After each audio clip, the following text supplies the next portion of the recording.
Hi there, this is Terry bringing you another episode of the Animation Industry Podcast.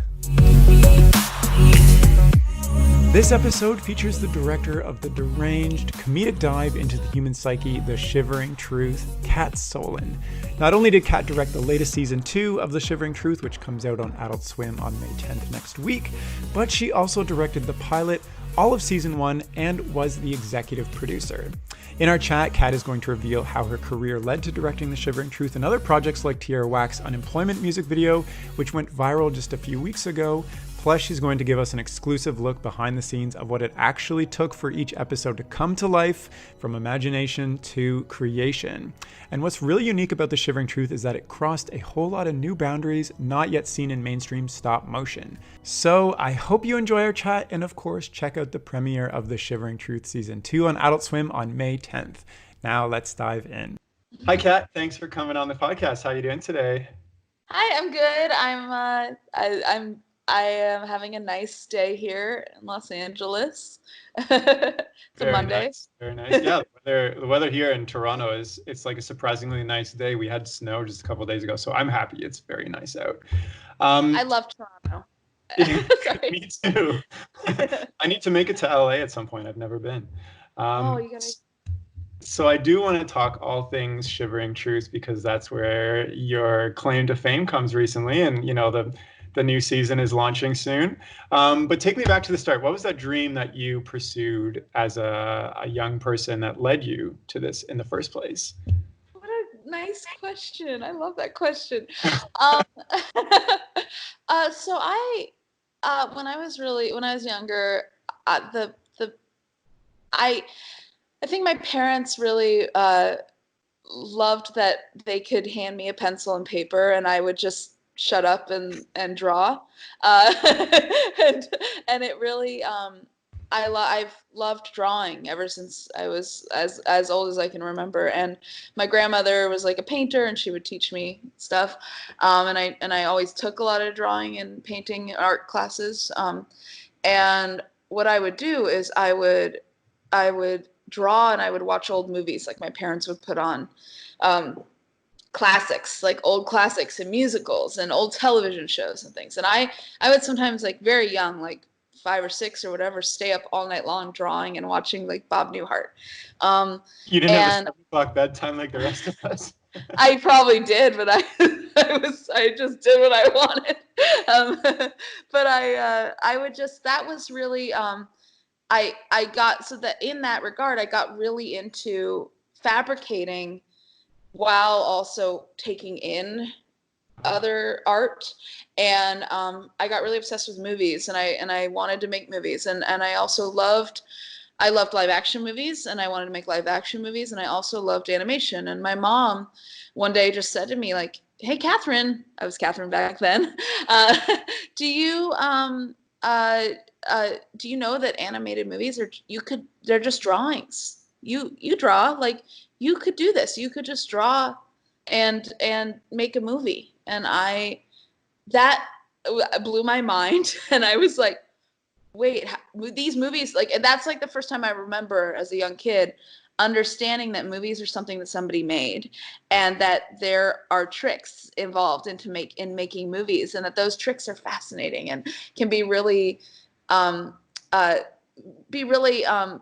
simple, but magic in that you don't see it. Like, and I just got so obsessed with needing to know how things were done in movies, and I got really obsessed with explaining to everyone like how everything is made and happens in the world, even though I didn't know at all how things were made, and I just would make it up.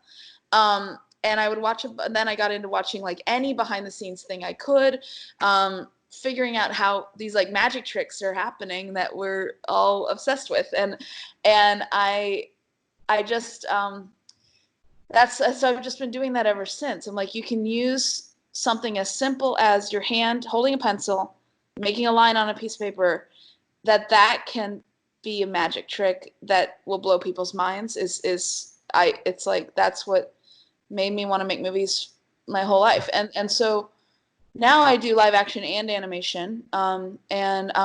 Pretty much I just kept doing it.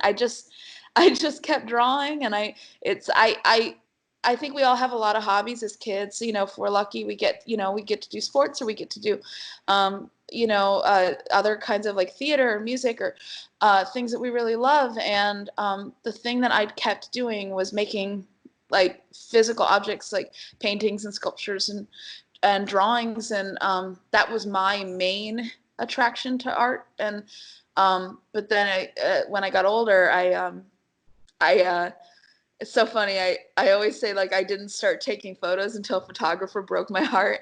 And then, but then because I was like, what do I love so much about this photographer? And then I was like, oh, I love that he takes these beautiful photos. And I was like, but I can do that. And then I just started Oh, taking photos. So then it became kind of, I was pretty young. I was high school, but then it became kind of like this. I figured out I could make movies too, and so I just kind of kept doing it but so how I could, whatever means I had. how do you go from just doing it by whatever means you have to developing it into a career and then directing one of the strangest, weirdest, craziest stop motions I've ever seen in my life? And I binge watch every stop motion I can find possibly on the internet. So what was like your first gig? Like how did you manage to make your first buck out of what you were doing? And then how did you turn that into becoming director producer? So when I was in beginning of college, like my freshman year, I think freshman year, I took an animation 101 class. It was a stop motion 101 class. I went to the School of the Art Institute of Chicago, and there's a really great animation program there. I don't know how much. Have you talked about that at all on your podcast? Here and there, but feel free Yeah, to pump it up.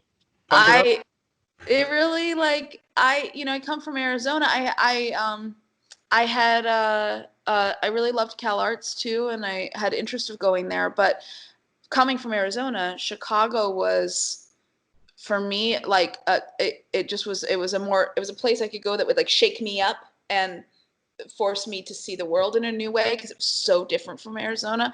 And I love architecture, and I wanted to be somewhere where there were Mies van der Rohe buildings, and so I went to Chicago, and the program there is very experimental and very much focused on concepts and on critique, and not necessarily on how to work with a full crew and how to, at least at the time, this was a while ago, but it was really special. And so I learned there sort of, they gave you all the tools that you needed, but and all the critique you needed, but they didn't tell you what to do, and they didn't tell you how to do it.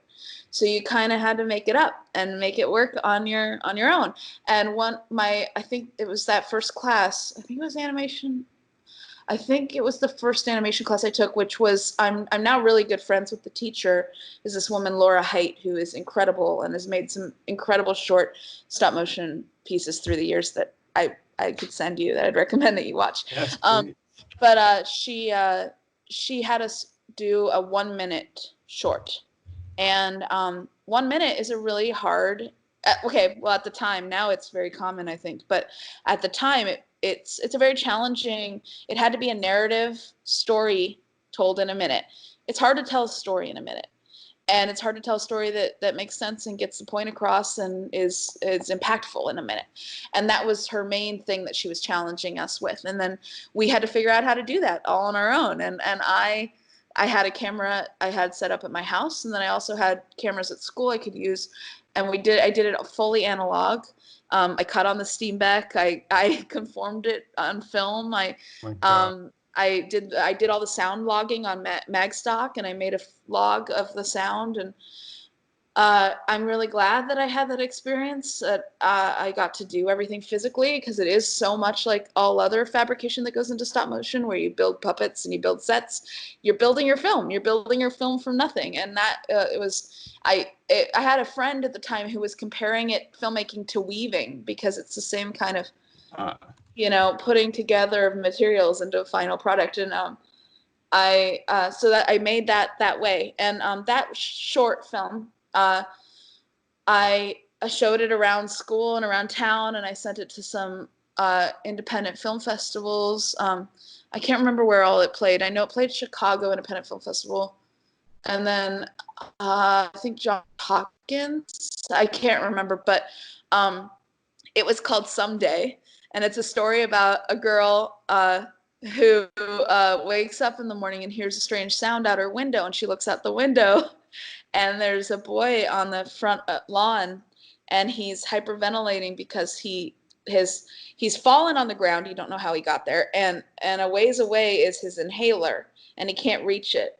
Oh my God. And so she goes downstairs and she gets it and she hands it to him, and he takes a puff, and then they fall in love, and and that's it. And then the sun goes back down, and that was the short. And I showed it to some people, and I played around, and then I had friends who were in bands and made music, and two of my friends knew Connor Oberst from Bright Eyes, and they both were like, you know, you and Connor should work together on something. And at the time I was in college, and I was like, I want to be Stan Breckich. I didn't think about music videos. I didn't understand that that was something I could do. I didn't even think of myself as a director. I was just like, I always want to make art films and experimental things. And, you know, I knew I wanted to make movies and tell stories, but I didn't actually really think I could do it. And I didn't think there was any way that I could ever get there. It felt really far away from me. And also because Chicago's such an art school, it was the art world, not the entertainment world. And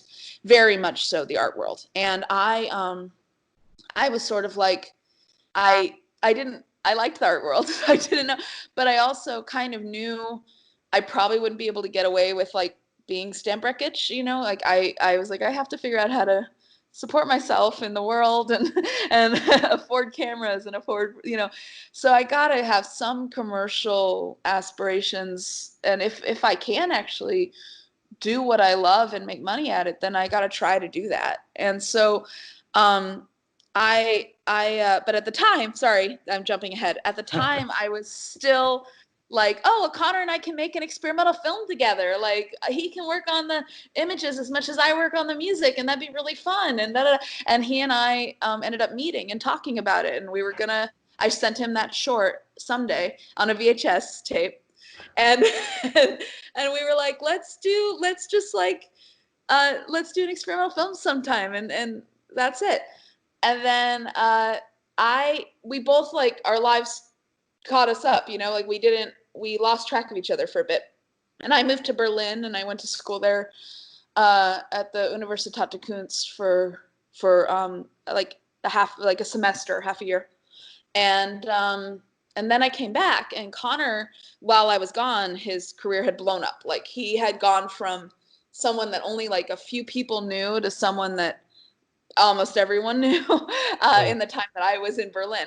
Everyone being like kids in college at the time. You know, this was around like 2002, and I think 2002.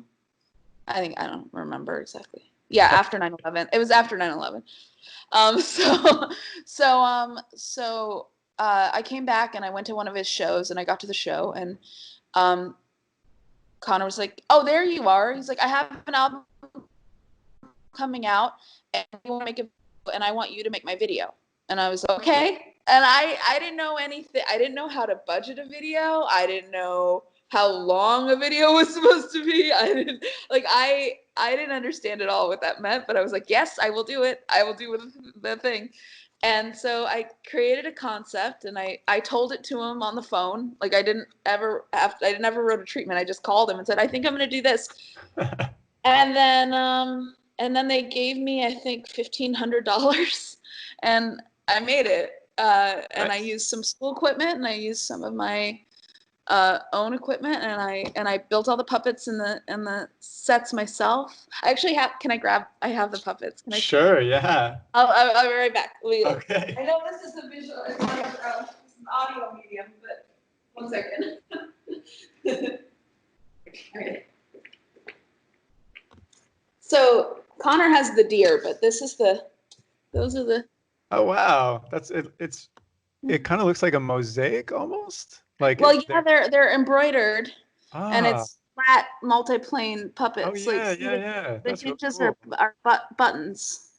So if I you love that look you framed it behind, also. yeah, it's in like a, Oh, see, nice. yeah. Thanks for showing me. Yeah. Anyway, so that was, I can't believe I still have this. I don't even. Um, so that was the first real music video I made. And that kind of is like how How it how all I began. sort of started doing things as making art for money. But even though I didn't even make that much, I didn't make any money on it, but it was like it's how I started making things and how people started finding my work, and um it's sort of every single thing, and I'm really really proud of it to this day. Yeah, uh and still friends with all those people so long amazing. ago. Thank you Yeah. for sharing that. I'm wondering, your work stands out very much, I think, to anybody who sees it. What is the goal that you're trying to pursue when you work on something? Are you thinking about creating a certain aesthetic or a certain type of story, or like, what is that thing that you think stands out to people they're like, oh, I want to work with Kat? Now that let's see. I mean, I try to do. It's funny because there's. I really love being sincere in the stories I tell, and even like if it's a very funny, twisted, fucked up, messed up story, I try to tell it from the most sincere and emotional place I can, because I think the humor and the messed upness and the dark stuff will come out anyway. And in the sincerity, I think, is where I find the magic for me. In that, so I try to always approach it with with no irony whatsoever. Just I'm telling this story as if this is real life in every single way, and so there's that. So with like a narrative, that's something that I really look for. Is like, even if it's the most crazy story you've ever heard, is there still a sincere emotional thread there? And if there is, that's what I glom onto, and that's what makes me the most excited. Um, but then there's also technically, I really love like Vernon, who writes Shivering Truth. I love his writing because it's so it's heady and it's grand and big, and it sounds, when you read it, absolutely impossible. It sounds like, how it makes sense emotionally. You read it and you can take it in like you take in a poem, like when you read a poem or song lyrics, but then translating that to a visual thing is the huge challenge, and in a way that I like, that's what I crave. Like, Yeah, I love when something sounds impossible and I have to figure out visually how to show it in a way that it doesn't feel like it could ever actually be shown. Like, it doesn't feel like something that could actually get across to anybody. But then I have to figure out how. And Vernon and I do that together on this show. And I love it. I love that challenge, and that's also what I look for in live action scripts I read, and books I read, and songs that people send me, and any kind of loose concept is, okay, where's the impossible part of this that I have to figure out, and that's a big part of so it. maybe that, I really like that, the sincerity and like the how the writing it's like bigger than life almost, I guess. Maybe now is a And good time for accepting you your to. limitations. Yeah, Sorry. Yeah. I was just gonna say maybe now's a good time for you to give like maybe a one sentence pitch on what the Shivering Truth is for somebody who may not have heard or seen it.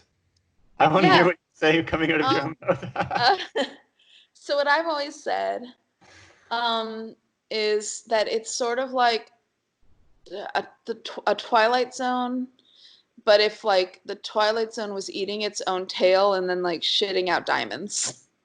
Like, Interesting. I it's don't. sort of like, it's a I it's a it's like a um a self-aware Twilight Zone that is also like putting on a hat and doing a little dance for you. Like that's Fair kind enough. of what it is. Yeah, And and also, I really like I that. feel like stop motion has always been kind of heralded as the creepy form of animation, and I feel like you really take that to the nth degree with the show. Yeah, Can it can you is tell me really the story of how creepy. you ended up becoming director and producer on the show? I just I was already directing everything that I was making when I met Vernon, Hmm. and we So how decided did you meet? we met through a friend who was working just as a producer, as an animation producer, who Amazing. I had met at a general meeting, and we just became friends. And then he was like, "You got to meet Vernon. You guys, I think, would work really well together." And I think he probably said the same thing to Vernon. And then we met and we got along really well. And it took us 7 years to develop the show, Wow. and to make the show, to actually make the show, between when we met and when we actually did it. And it we did that by sitting together and just brainstorming and coming up with crazy ideas and sharing art and music and stuff that we really loved. And we wanted it to be uh, we wanted it to be unique to animation and to stop motion specifically. We wanted to make the most animated show you could think of. Like, we wanted to really push it as an animated show. Like, push the medium as far as we could. And I feel Yeah. like we still do that all the time. We're always like trying to do something that you could both only do in stop motion, but also no one has really done yet in stop motion. Like, we kind of try to find that sweet spot. Can you give an example of what that might be? Something that you can only do in stop Well, like, motion, but for nobody's example, like, done? yeah, well, like sometimes, like in the pilot, like when the puppets have guts, like Right. when the puppet gets like cut open and there's guts inside, there's no guts inside that puppet, like things like that really push it. Or in season 2, there's a guy whose like arms stretch out in an impossible way, and the type of puppet he is, like, that's not physically possible. Yeah. And so we love to establish the rules of the show, establish like these are what the puppets look like, and then push that and mess with it, and but have it all also make sense to the story, or be in service of the story. That's interesting because with stop motion, it's more costly and timely to create a puppet that can kind of squash and stretch because most of the time you just have a puppet and you just move it around. So are you specifically trying to mimic other forms of animation in stop motion or just kind of say like, look, this can be done in stop motion, but at the same time, is it a risk to do these things? We love that the world is so looks the neutral version of the Shivering Truth world looks so mundane, Yeah. that we really like taking that and then sort of Looney Tunesing it up, like turning it into kind of a cartoon. But it has to look mundane first. You have to establish it as a normal place first before you mess with it. So that's kind of I guess that does that answer it a little bit? That it I guess kind so. of, I think. I'm also wondering, is it like when you're talking to you're also the producer and you're like, this scene, I want the arms to stretch out. And they're like, oh, well, we're gonna have to build another puppet and then like another puppet on top of that and then build these extra arms. And you're like, get it done anyways. I wish I could be like, get it done anyways. My job is like, script says that this has to happen. Um, here's the resources that we have in order to make that happen. You Yeah. can see that we don't have the resources to make that happen. That's when I have to come in and say, okay, what about if we did it this way? Or what about if we did it this way? What if we shot it like this? I try to use every single bit of experience I have to find it. And sometimes I can't. And I luckily have had the greatest fabrication crews and animation crews that they also bring those kind of ideas to the table, and they really help us find a really cool way to do something that is like not uh, uh, responsible, like in a production way. Like, it's sort of like we we have to problem solve in a way that won't make us break the bank, but also will still show the effect in the way that we're hoping to show it. So, oh, sorry, go ahead. No, I'm so it's like, okay, we can't afford to do it this way. We can't afford to make 10 versions of this puppet, so how can we do it with 2 versions of this puppet? And then you're like, well, okay, so if the second puppet, he's only used for this and this effect, then the first puppet, that's good, but we should probably also make a separate face for him, because we're using him so much, if his face gets messed up, we're going to need another face for him. It's that kind of stuff. And I try really hard. There's so much that goes into the show that you're always going to overlook things and not have enough of anything. But I try really hard to think of most of it up front and problem solve it as much as I can. But I do like that part of it a lot. Yeah, well, I feel like a lot of stop motion is just problem solving. What is 99% of your time spent doing when you're directing and producing this show? Is it kind of that problem solving and kind of running around and trying to figure things out? Like, yeah, it is. Yeah. It's that. Especially at the beginning and in the boarding process, that's all it is it's me figuring out how we're going to do all this stuff and making a list of all of it and really like itemizing it with my crew. I thumbnail almost the whole show with Vernon before our board artists even start, and then I work with the board artists to get the animatics into a good spot. Then we send them to Vernon, and Vernon and I work with the editor to cut them and overcut them and get them exactly where we want them to be. And the animatics are very, very, very detailed. It's when that's all pre-production stuff. We have countless pre-pro meetings about every little tiny thing you can possibly imagine. And then once we get started with animation, I am so busy because we have 15 stages at once and about 13 animators, and we never want animators having too much downtime. So I am just going from stage to stage to stage through the whole day. I'm pretty much on my feet on a stage every day, every moment of the day, either setting up a shot with the DP and the camera department, or going through rigging, or blocking with the animator, or looking at a shot and trying to problem solve something that came up all of a sudden. But there's not a lot of stuff. There's not a lot of surprises because we are really obsessive in pre-pro about making it. It sounds like that. It also sounds like you and Vernon have a very distinct vision that you're executing through every step. Have you learned a certain way to communicate with people on your team to really get them to see that vision that you have, from the storyboard artist to the animator and everybody and the editing, etc.? Like tips or tactics? I hope so. I hope I do. This season, something I did that I'm really happy with is I tried to give the animators the scenes and the episodes and the characters that they were most excited about. So I sent them all the scripts and all the animatics up front, and I said, okay, these are the episodes. Please write me and tell me what you like and what you're excited about, and we'll try to get you on those. And then that way they had a little more of an attachment to it than if we hadn't done that. And I really at any studio before. I think that's really great. Thanks. I think it really worked, and I think you can see it in the new episodes. I'm really proud of the first season, extremely proud of it. I can't believe we ever did that. But in the second season, I think you can see the performance is a little stronger, in my opinion, and I think it's because I did take more time this second season to really work with the animators about as much as I possibly had time for.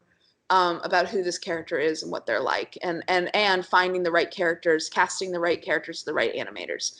And also the right moments, because there's not just characters in the show, there's a lot of like heady kind of themes, and some themes people don't want to, some of the animators are like, no thank you, I don't want to animate that. And then other themes they're like, I can't wait to animate that. So I try really hard to listen to that and do what they want, and I really appreciate them for it, because the show also, we don't ever have time to do another take. So everything you're Yeah. seeing is a first take. Oh wow. Oh my And goodness. and so the Because the animators animation is really do, impeccable. yeah. And so the animator, thank you. And the animators really do have to feel connected to it and have to feel like I've given them everything they need. I really hope I do. You know, it's I feel like I could always give more. And I do think someone who is like I don't consider myself like a true animation director. I consider myself more as a like a holistic overall director. Um, Really good animation directors that I've worked with and that I've met, they are so much better at this stuff than me, as far as like breaking down with the animator exactly how Wow. to get the character out of the certain puppet. I do everything I can, but like if that was all I was doing, I might be a little bit better at it. But also, I just, compared to the animation directors that I know, they're so good at it in a way that I wish I could be. Do Yeah. you ever get an animator or somebody in storyboarding or something give you feedback or ideas and then incorporate that into the final? Yeah. Yeah, as much as we can. Yes. And some of the stuff that comes out is so exciting, especially in the animatic editing. We have our animatic editors really bring a lot to the table in a way that I really love, and our sound designer is so awesome and hands-on and amazing. He brings a lot to the table, and I love. I mean, my art director on this season was so great. He's always excited about little details and adding in little details.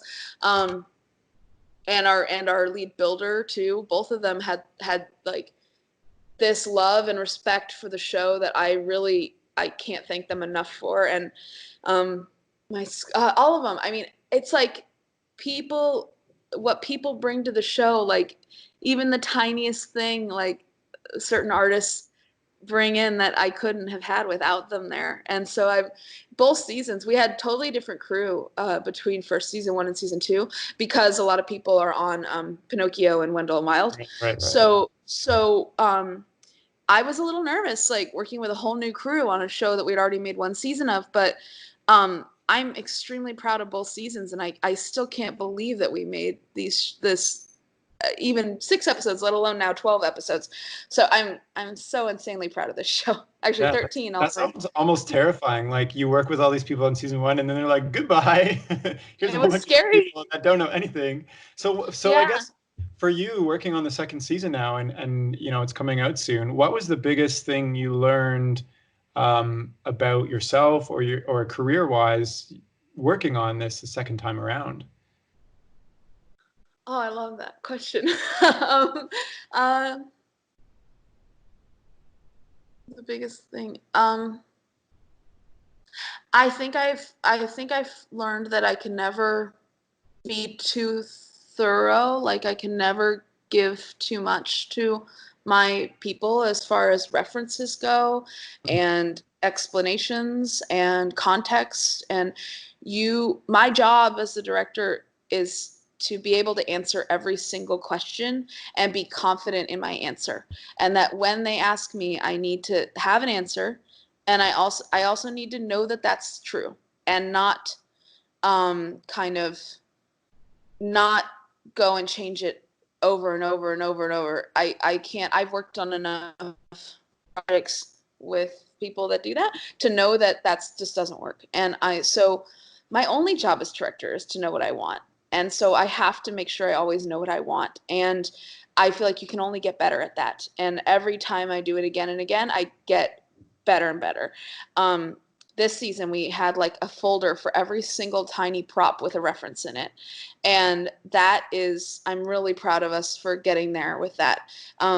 I it's I just know you can't give too much, and there's always something that you forgot to give them that they need, and that you have to rush and get to them, and you have to be confident in your decisions, and you have to live it. You do something and you decide that you want it to be a certain way, and they do it, and they do it well, and then you realize, oh, it's not quite what I had thought I actually wanted.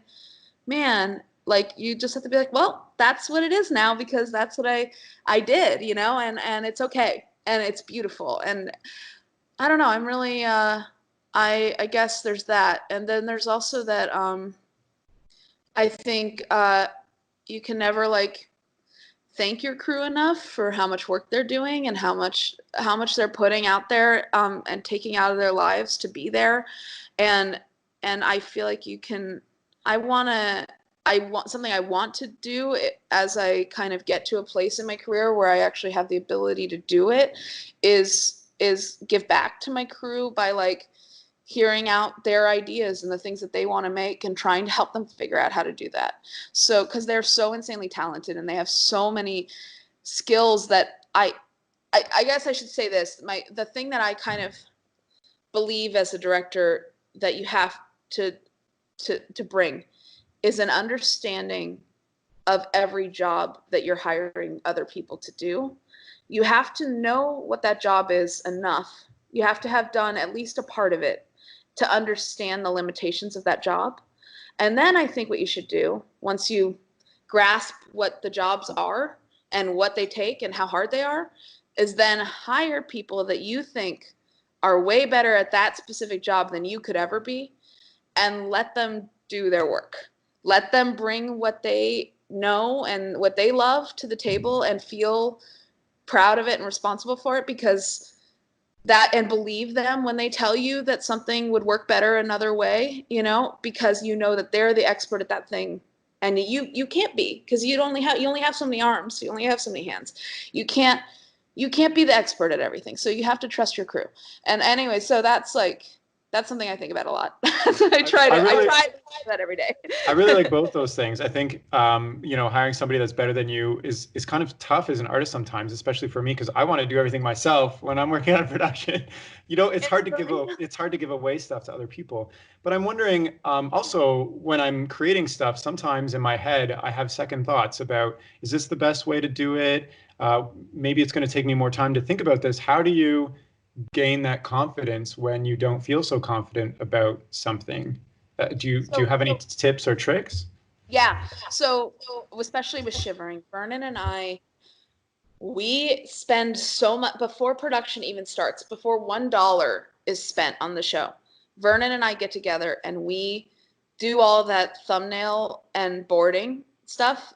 We do it all ahead of time. We figure out what the characters look like ahead of time. We as much as we can.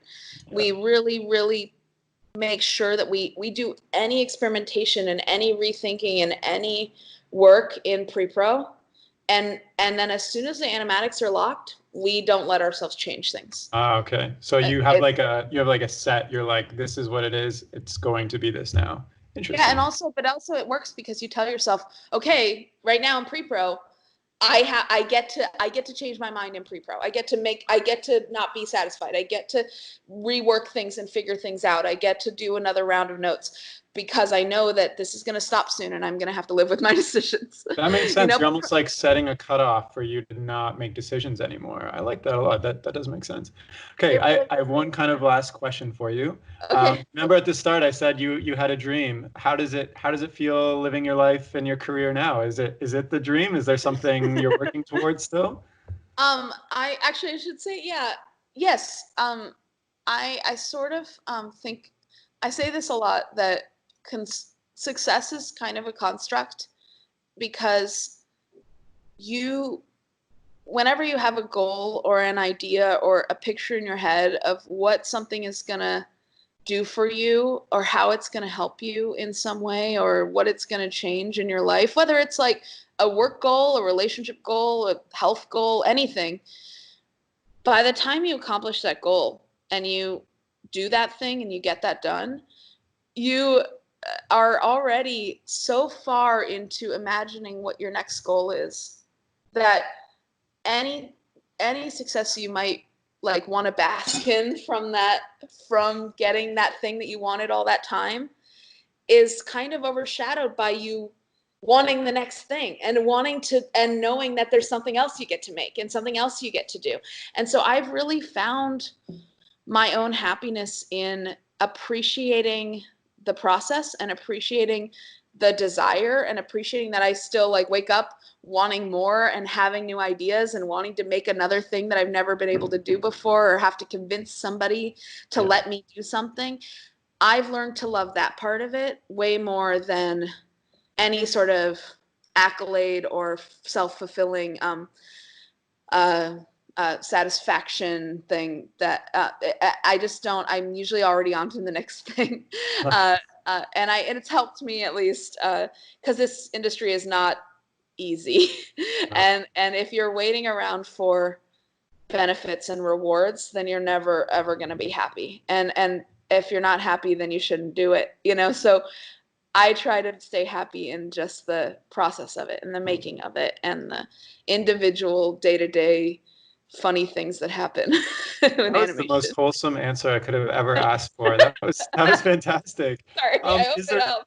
No, that was great. So what is next for you now that Shivering Truth is under your belt twice now? Well, I'm sure Vernon and I will do more stuff together sometime. We'll see. We talk about it all the time. At the moment, everything's on hold because of the COVID stuff. I tend to go back and forth between live action and animation, so I really would love to do another live action project next, but because of how everything is, who knows?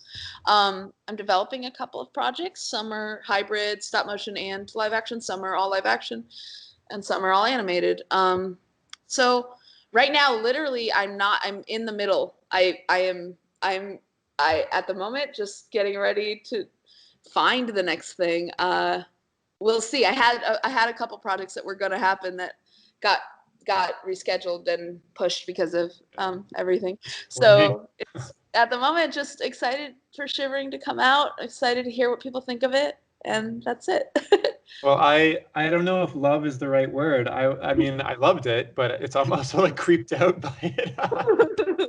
But I feel like the reaction you were going for is exactly what I experienced. I don't know how to describe it. It's like a whirlwind of a story that brings you back to the start, and you get lost in each episode. Like you don't even realize where you're at and where you came from at certain points. You're like, wait, wasn't I just in this other section and now I'm over here? Anyways, I'm really proud of the way that the episodes feel longer than 11 minutes, even though they're 11. It feels like I don't even. Vernon's like so good. Endless time loop almost sometimes. I know, it's amazing. Yeah. Well, is there anything else you'd like to share, Kat? No, but I really I love people that are trying to make it in animation, and I'm here, and I want to. I don't know. I just want them all to know that I've done it and I've been here and I know how hard it is, and I hope they keep doing it. And amazing. Don't give up. Well, maybe is there something you want to say specifically, like that helped you in your journey to kind of get here? Well, yeah. Well, aside from just I'm still doing it all the time, and we all are. The people that I found in every single industry, the people that are successful are the people that didn't let it go and didn't stop. And that's really it. So just keep doing it and putting out stuff every day, and also keep taking in stuff every day and watching things and loving other people's art, because that's the only thing that's going to inspire you. You can't like, make something about nothing. So you can't just love animation. You have to love everything else too. Like really look for Thank stories. you so much. That was a really nice note to end on. Well, thank you so much for coming on the podcast, Chad. It's been a fantastic chat. I've loved to have you. Thanks for having me. Yeah. And if you're listening and you'd like to follow Kat's work or get in touch with her, you can do so by checking her out on Instagram or Twitter. And I'm going to include both those links in the description of this chat. And also look out for the season 2 premiere of The Shivering Truth on Adult Swim on May 10th, which is coming up really soon. And that's all for now. Thank you so much for listening. Okay, bye.